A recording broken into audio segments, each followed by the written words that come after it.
Sœur Claire, c'est le deuxième dimanche de Carême, donc l'année C, et vous allez nous commenter l'évangile de la Transfiguration.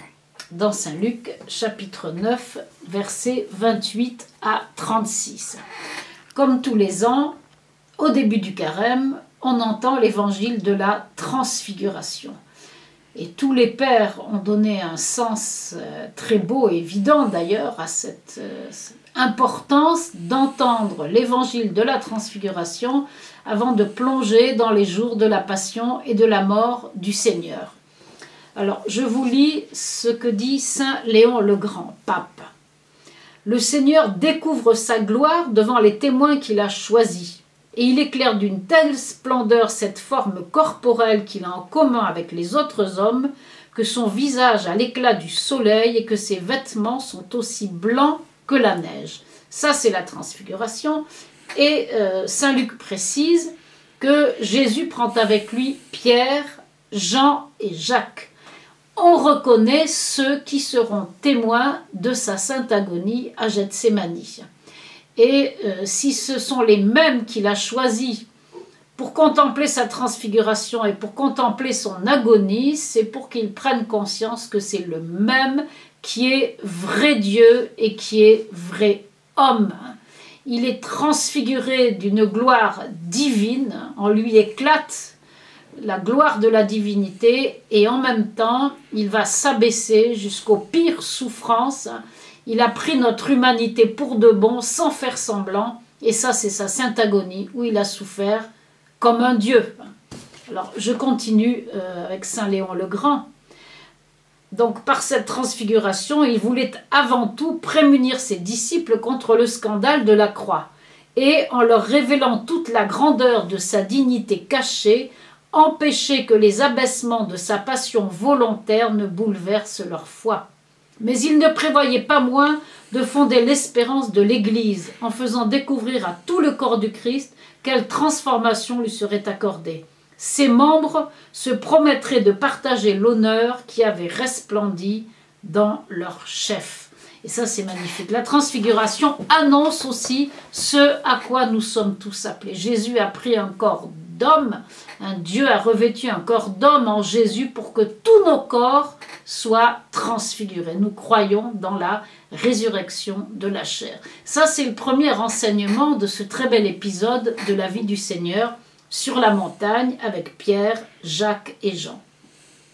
Deuxièmement, il y a encore 2 personnes supplémentaires. Il y a 3 disciples et puis apparurent au verset 30 2 hommes qui parlent avec Jésus et qui sont Moïse et Élie.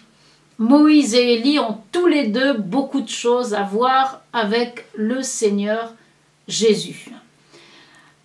Tous les 2 ont contemplé quelque chose de la gloire de Dieu.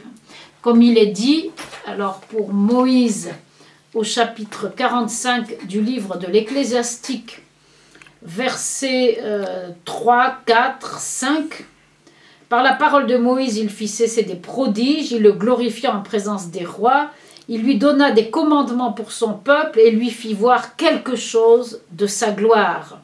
Puis au verset 5, il lui fit entendre sa voix, il l'introduisit dans les ténèbres, il lui donna face à face les commandements, une loi de vie et d'intelligence.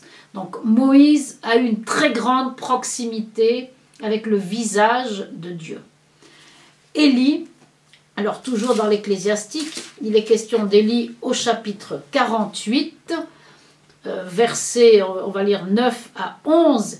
Élie qui fut emporté dans un tourbillon de feu par un char aux chevaux de feu. Et puis, très beau, le verset 11 du chapitre 48 de l'Ecclésiastique, « Bienheureux ceux qui te verront ». Donc, bienheureux Pierre, Jean et Jacques.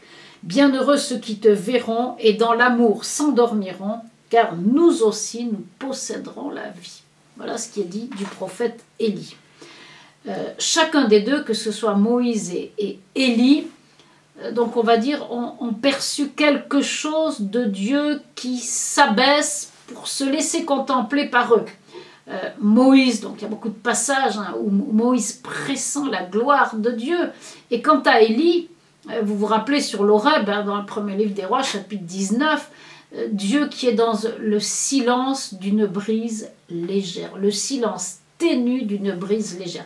Ça annonce la discrétion de Dieu quand il va venir habiter chez nous comme un homme. Donc Moïse et Élie ont tous les deux quelque chose à voir avec le mystère de l'incarnation, avec Dieu qui veut se révéler. Deuxièmement, Élie, ça tout le monde le sait, a disparu, Dieu l'a enlevé d'une manière miraculeuse, je viens de le lire dans le livre du Siracide. Et quant à Moïse, sa mort est quand même, reste très mystérieuse. Vous irez lire Deutéronome 34, 5, Moïse qui meurt dans un baiser de Dieu, comme traduit fort bellement Rachi. Ensuite, on ne sait même pas qui l'a enterré et sa tombe est restée inconnue.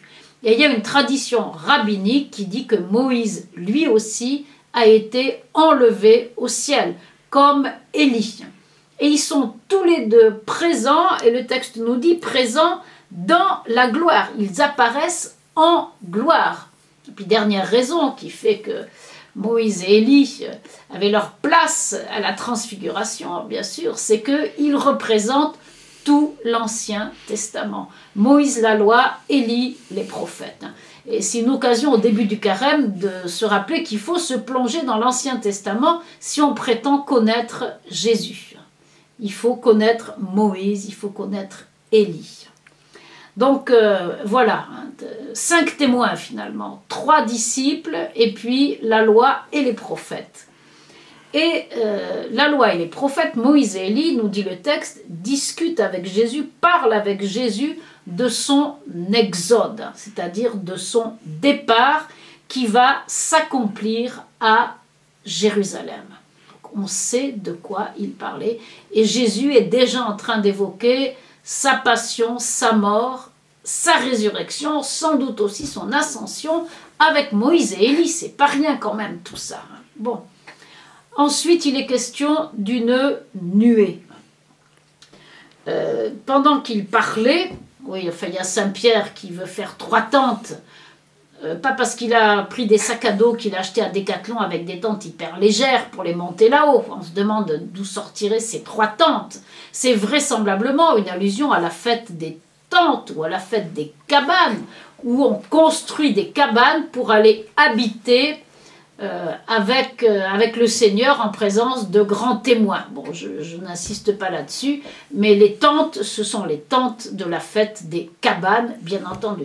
Saint-Pierre se dit, et si on célébrait la fête des tentes là-haut, construisons des cabanes. Et la réponse du Seigneur, plus besoin de tentes et de cabanes, c'est moi-même qui vais vous couvrir, qui vais vous protéger, c'est moi qui vais vous garder. Et la réponse au souhait de Saint-Pierre, c'est la nuée. Une nuée, verset 34, une nuée qui les couvre de son ombre. Cette nuée très présente pendant tout le temps de l'Exode, qui était signe de la présence de Dieu qui descend sur nous et en nous. Exode 19, 9. Exode 19, 9, le Seigneur dit à Moïse, je vais venir à toi dans l'épaisseur de la nuée, afin que le peuple entende quand je parlerai avec toi. Et puis Exode 24, 15, Exode 24, 15, Moïse monta sur la montagne, la nuée couvrit la montagne et la gloire du Seigneur s'établit sur le mont Sinaï, et la nuée le couvrit pendant 6 jours. Bon. C'est là que Moïse va demeurer 40 jours et 40 nuits en haut de la montagne. Dans la nuée, ça veut dire plonger dans la présence de Dieu. Et on a ici de nouveau, c'est la théophanie de la montagne, mais on a eu la théophanie du fleuve avec le baptême du Christ. On a de nouveau une magnifique manifestation du mystère trinitaire. Vous avez la nuée qui représente l'Esprit Saint. Comme il est dit, par exemple, dans le prophète Néhémie, au chapitre... c'est pas un prophète, le scribe, excusez-moi. Néhémie, chapitre 9, verset 19, quand il est écrit Alors c'est une méditation sur le peuple au désert. Toi, dans ton immense tendresse, tu ne les as pas abandonnés au désert. La colonne de nuée ne s'écarta point d'eux pour les guider de jour sur la route, ni la colonne de feu la nuit pour illuminer devant eux la route où ils cheminaient. Tu leur as donné ton esprit qui est bon. L'Esprit Saint, la nuée. On retrouve ça au chapitre 63 du prophète Isaïe, au verset 14, où il est dit que l'Esprit de Dieu les menait au repos, ainsi tu as conduit ton peuple. Donc la nuée, c'est vraiment la présence de Dieu, la présence féminine, comme dit l'hébreu, la chérina, Dieu qui veut nous accompagner à tous les moments de notre vie, c'est l'Esprit Saint, Paraclet, c'est lui qui est présent au jour de la transfiguration. Cette nuée dans laquelle tout le monde va être immergé finalement au jour de la transfiguration. C'est une plongée dans l'Esprit Saint pour tous, la transfiguration du Seigneur. Bon, il y a la voix du Père, Dieu invisible. On ne peut pas contempler sa face, mais on l'entend sur la montagne. On a déjà vu ça dans l'Exode. Et ici, vous avez la voix qui sort de la nuée et qui dit « Celui-ci est mon fils, celui que j'ai choisi, celui que j'aime d'une manière folle, d'une manière extraordinaire. » Donc, le Père, l'Esprit Saint et le Fils.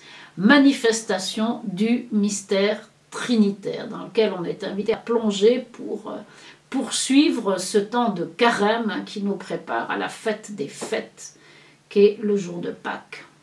Sœur Claire, merci.